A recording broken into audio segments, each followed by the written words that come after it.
Azərbaycan dəfələrlə Pakistandan müdafiə sənayesinin istehsal etdiyi avadanlığı alıb və birmənalı olaraq bu işi davam etdirəcəyini açıqlayıb. Həmçinin müdafiə sənayesi məhsullarının birgə istehsalı imkanları əsas müzakirə mövzusudur.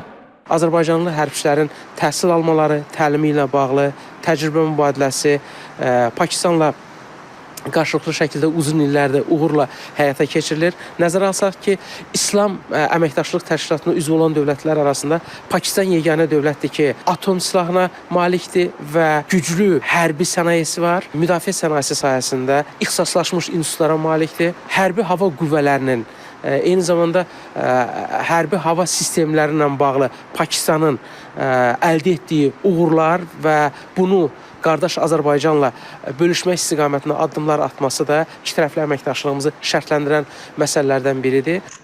Bu məqamda Azərbaycan-Türkiyə-Pakistan üçtərəfli əməkdaşlığı da xüsusi qeyd olunmalıdır. Bu ilin mayında Laçında keçirilən Azərbaycan-Pakistan və Türkiyə üçlü zirvə görüşü və orada verilən mesajlar xüsusilə diqqət cəlb etdi. Elə Türkiyə lideri Rəcəb Tayyip Ərdoğanın zəfər paradında iştirak etmək üçün Azərbaycana gələcəyi barədə məlumatlar var.